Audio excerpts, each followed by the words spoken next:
Medyo kang taga-hisong ko. Day, nagtakay may sakyanan sa hisong ko, day. Nami daw mga sugar cane.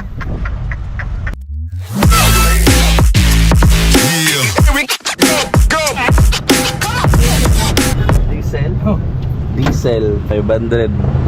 And welcome all to another episode of Huwan Laagan. So welcome back everyone. Another brand new day, another laag na pod. Ug karong adlaw, nihangyo taon ang bayot sa bukid nga magpa-deliver siya og barel. Mungadto ta sa bukid sa payak na pamumuhay ni Kimirot. Together with me is Nico. Ug kana nasa barel sa mulikod mo na mo ihatod ngadto sa bukid sa Libas.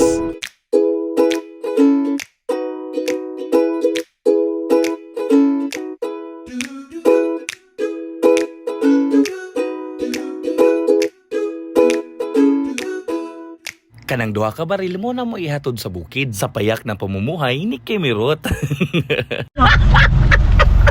Kaya lagi na, hunatan lang sa kabos, masaka. Huwag tayo hunat, zero man kita ganina. O, diba? Ayaw ka. Ang dami naman yung sira, maambak ito karon. Mabuwel kang sira, makambak na tayo.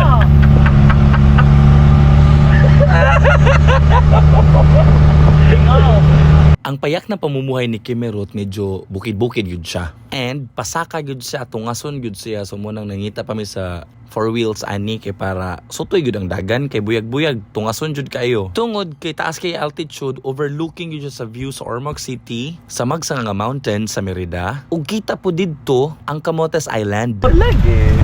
Inaano ni siya kabailog na pero magkasukol ni patay. Decision. Taman. Diba? Ni-under na ang body 138. Uy, kung pag-hinay lang. Okay, hinay ba rin mo okil? Eh, hanggang mo ko ng Junobellams. Uy, tarong may kuho nga po na niya. Ang animal. Ay, ang bata! Off-road eh. Off-road yun siya rin. Pang-off-road yun nun. Saya.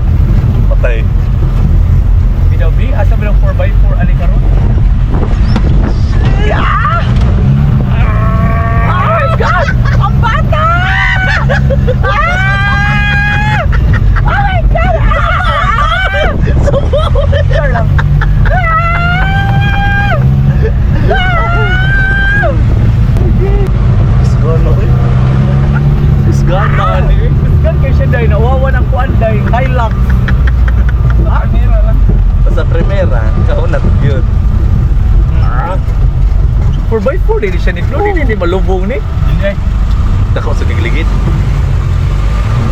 Ba, Basta ka doon. Ay, kung hisong ko ba yun? paniut ang driver. Bakit ano? Mga driver, nasig bomba man. Bomba lagi bomba. Dugay ka ko yung ano siya. Dugay bomba. Wala ka na mga budi-budi sa una nga bomba-bomba ako. Yan ako malumabog ka na. Uy, kita biya ko sa mga budi-budi. And the moment that we have been waiting for, naabot yun mi sa iyang lugar. Tag-iya naman ko ni siya bukid karon uy.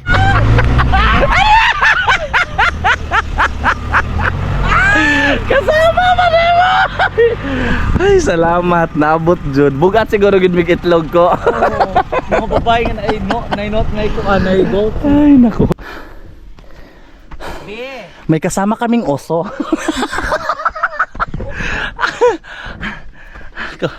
Kugihan kay among oso. 20 ha.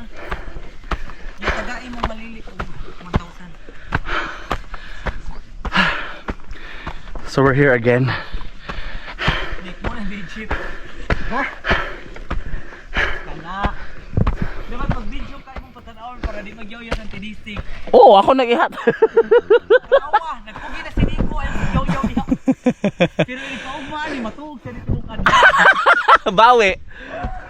We tend to go here talaga sa bukid ni Kimirot kay para sa maka-exercise. Kay buyag kaming duhang Nico naragid mi sa kwarto. Nasa sa iyang kwarto, napugos akong kwarto. Magsige na maghinigda, tanaw salida, tanaw cellphone, maura na mo trabaho. Sedentary lifestyle nga wag exercise, utok ra sometimes mo trabaho. Ambot lang bag nakabantay ba mo, pero kung wanong kay trabaho, mas hago man kay mo feeling. Tas maglibog ka kay wa kay trabaho pero hago kay kamo nang mga rigid mi para sa ma-exercise mi. And aside from that, mag-enjoy ug mag-relax. Pero kaning lakaw, wa gyud taon mi nag-relax, nag-enjoy noon mi sa kahago kay para sad nasad mi exercise. But I cannot reveal the place of Kimirot manggod upstairs mo. Unang after delivery nanguli ra pod mi dayon. Murag bugyo pero ay ingil di siya dai 4x4 di ba yun? Og kutob lang sa tangad to. Once again, this is me, Juan Lagan. Amping mong tanan.